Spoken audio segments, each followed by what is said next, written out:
जय माता दी दोस्तों, शिव शक्ति यूट्यूब चैनल में आप लोगों का बहुत बहुत स्वागत है। मैं उम्मीद करती हूँ आप लोग अच्छे होंगे, खुश होंगे, खुशहाल होंगे और सभी के घर में माता रानी की मेहर होगी। तो दोस्तों, आज मैं आपको बताने वाली हूँ कि वैसे तो माता का भोग दो प्रकार का चढ़ाया जाता है, एक सात्विक होता है, एक तामसिक होता है। मगर मैं आज आपको ऐसा भोग बताने वाली हूँ, अगर आप लोग भी माता रानी की सवारी चाहते हो कि माता रानी की सवारी आपके शीश आए, तो ये माता काली का पसंदीदा भोग है, जिससे माता तुरंत आती है आपके पास। तो वो कौन सा ऐसा भोग है जिसको देने से माता तुरंत आपके पास आती है, तो वो आज मैं आप लोगों को बताने जा रही हूँ। जैसा कि आप लोग जानते हो, माता काली माँ को कलयुग की जागृत देवियों में से कहा जाता है, और ये बहुत जल्दी प्रसन्न होने वाली देवीय शक्ति है, जिसके भी ऊपर माता काली की शक्ति या माता काली की कृपा होती है। वैसे तो माता काली बहुत ही कम अपने भक्तों को चुनती है। अगर माता काली ने जिसे अपना भगत चुना है, अपनी कृपा जिसके ऊपर माता रानी कर देती है, उस घर में कभी भी नकारात्मक शक्ति कभी भी उस घर में वास नहीं कर पाती है। उस घर में हमेशा सुख शांति बनी रहती है, और उसमें किसी प्रकार का गृह कलेश या किसी तरह की कोई भी नेगेटिव शक्तियाँ उस घर में नहीं आ सकती। वैसे तो माता काली की जिस पर कृपा होती है, वो सब सारे दुखों से दूर होता है। सबसे बड़ी बात, माता रानी को आप भोग किस रूप में देना चाहते हो। माता रानी किसी भोग की भूखी नहीं होती है। माता रानी सिर्फ अपने भगत के भाव देखती है, और भाव देखकर ही माता रानी अपनी जो कृपा होती है वो अपने भगत पर करती है। मगर आज का जो कलयुग का टाइम है, उस टाइम में सब लोग भगत बनना चाहते हैं, तांत्रिक बनना चाहते हैं। सब लोग चाहते हैं कि उनके ऊपर माता रानी की सवारी आए।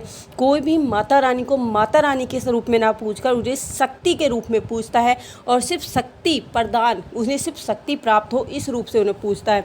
अगर माता के रूप में उन्हें पूजे तो भोग देते समय वो कभी भी, क्योंकि जब अगर वो शक्ति के रूप में पूज रहे हैं, अगर उनसे शक्ति चाहते हैं, तो कई बार क्या होता है, जब वो उनको भोग देते हैं और उनसे कुछ गलती हो रही है, तो माता उनका अहित भी कर सकती है। मगर जब माता काली को माँ के रूप में, क्योंकि माँ के रूप में अगर आप पूजोगे माँ को, तो माँ, अगर बच्चे से कोई गलती भी हो जाती है, फिर भी माँ अपने बच्चे का आहित करने के बारे में कभी भी नहीं सोचती है। तो इसलिए मेरी आपसे रिक्वेस्ट है कि आप माता काली को अगर पूजते हो, तो माता काली को माँ के रूप में पूजिए। उनसे शक्ति की आशा करते समय शक्ति की उम्मीद ना करें कि मुझे माता की मुझे माता के दर्शन हो या मुझे माता की सवारी आए।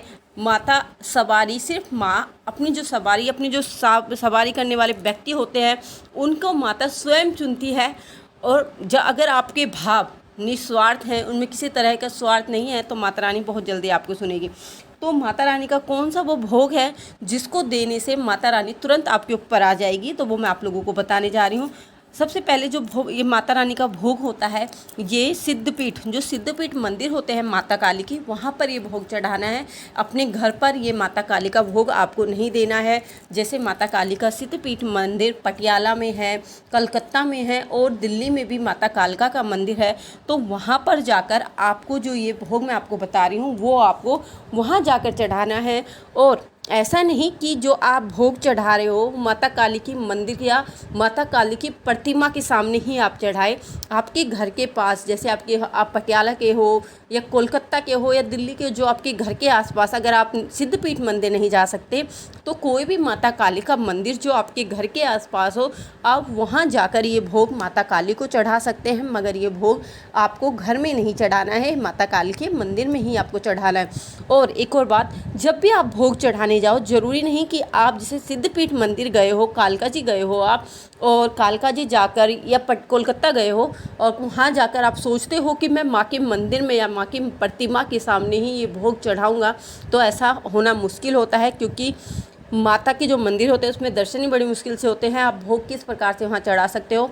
मगर जो माता का मंदिर होता है, उसके किसी भी कोने में आप ये भोग दे सकते हो। और माता, क्योंकि माता का जो मंदिर है, माता जहाँ प्रतिष्ठित है, वो सारा ही स्थान माता काली का होता है।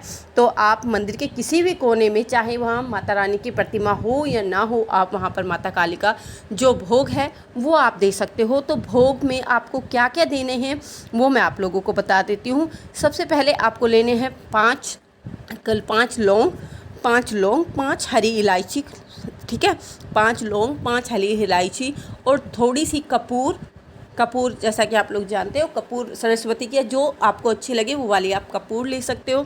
थोड़ी सी आपको कपूर लेनी है। आपको आटे का दीपक बनाना है। जो आटे का आप दीपक बना रहे हो उसमें आटे में नमक नहीं डालना है, वो चौमुखी दीपक बनाना है। माता के लिए आपको 5 पेड़े या आप 5 लड्डू ले सकते हो। 5 लड्डू ले सकते हो, चाहे 5 पेड़े या जो 5 लड्डू हैं वो आप कोशिश करना कि वो भोग आप अपने घर से बना के तैयार करके लेके जाएं, क्योंकि ज़्यादा टाइम नहीं लगता है। माता का भोग बनाने में थोड़ा सा ही टाइम लगता है। अगर आप पेड़े भी बना रहे हो तो मावा आपको दूध भून कर थोड़ा टाइम लगेगा, ज़्यादा टाइम नहीं लगेगा। मगर आप घर से बना के लेके जाते हो तो वो प्रसाद और भी पवित्र होता है। तो इसलिए आप कोशिश करना कि आप माता का भोग का जो प्रसाद है वो घर से बनाकर लेके जाएं। जब भी आप माता काली को ये भोग और एक मीठा पान वाले की दुकान पर जाना है, उससे बोलना है पूजा वाला पान देना है। तो आपको करना क्या है, कैसे ये माता को अर्पित करना है वो मैं आप लोगों को बता देती हूँ। ये आपको शनिवार के दिन माता काली को ये सारी जो भोग की चीज़ें हैं ये आपको अर्पित करनी है। ये सारी चीज़ें आपको लेनी है, लेकर माता काली के अपने जो आपका घर का मंदिर है उस मंदिर में आपको दीपक जलाना है। दीपक जलाकर जो मैंने आपको चीज़ें बताई वो सारी चीज़ें लेनी है और माता काली से प्रार्थना करनी है कि हे माता काली, हे माँ जगदम्बा, तुम ही जग को संभालने वाली हो, मैं तेरे दरबार आ रहा हूँ, तेरा भोग लेके आ रहा हूँ और इस भोग को स्वीकार करना। अगर आप इस तरह माता से रिक्वेस्ट करके आप माता काली के मंदिर जाते हो तो आपको रास्ते में किसी तरह की कोई दिक्कत परेशानी नहीं आती हो। आप सीधे माता के दरबार पहुंच जाते हो और माता के दरबार पहुंचने के बाद आपको सबसे पहले जब भी जहाँ भी जो भी सिद्धपीठ मंदिर आप जा रहे हो, सबसे पहले आपको माता काली के दर्शन करने हैं। चाहे मंदिर में दर्शकों की भीड़ हो या ना हो, आपको वहाँ जाके पहले माता काली के दर्शन करने। उसके बाद आपको जो माता काली का भोग आप लेके गए वो आपको चढ़ाना है। तो कैसे चढ़ाना है, पहले आपको थोड़ी सी कपूर जलानी है, 2-4 कपूर आपको जला लेनी है। फिर उस पर लौंग का भोग आपको देना है। लौंग के भोग के बाद इलायची डालनी है, उसमें मीठा पान में से थोड़ा सा पान डालना है और क्या जो आप पेड़ा या लड्डू आप लेके गए हो उसमें से आपको डालना है। माता काली का आपको भोग देना है। जो चौमुखा दीपक है उसमें आपको 4 बाती अलग अलग बनानी है। या तो आप कलावे की बाती बना सकते हो या आप रुई की बाती बना सकते हो। फिर उनको उसमें थोड़ा सा सरसों का तेल डालकर वो आपको वहाँ पर उज्ज्वल करना है। इस प्रकार से अगर आप कम से कम 5 या 11 शनिवार इस प्रकार आप करते हो तो माता काली की सवारी आपके ऊपर आने लगती है। और फिर जैसे ही आप आंखों को बंद कर माता काली का ध्यान करते हो तो माता काली आपको सपने में दिखाई, आपको ध्यान में माता काली के दर्शन होते हैं। अगर आप ऐसा लगातार शनिवार 5 या 7 शनिवार करते हो तो माता काली की कृपा आप लोगों के ऊपर आना निश्चित है। तो दोस्तों मैं उम्मीद करती हूँ जो जानकारी मैंने आपको दी है आपको अच्छी लगी होगी। अगर आप लोग मेरे चैनल पर नए हो तो प्लीज़ मेरे चैनल को लाइक शेयर सब्सक्राइब करना ना भूलें और बेल आइकन को ज़रूर प्रेस करें, जिससे कि मैं कोई भी नई वीडियो डालूं तो उसका नोटिफिकेशन आप लोगों को सबसे पहले मिल सके। तो दोस्तों आज के लिए इतना ही। हम मिलते हैं अपनी अगली वीडियो में। उस टाइम तक हमारे चैनल के साथ ऐसे ही बने रहिए, हमें ऐसे ही प्यार देते रहिए। जय माता दी दोस्तों, जय माता दी।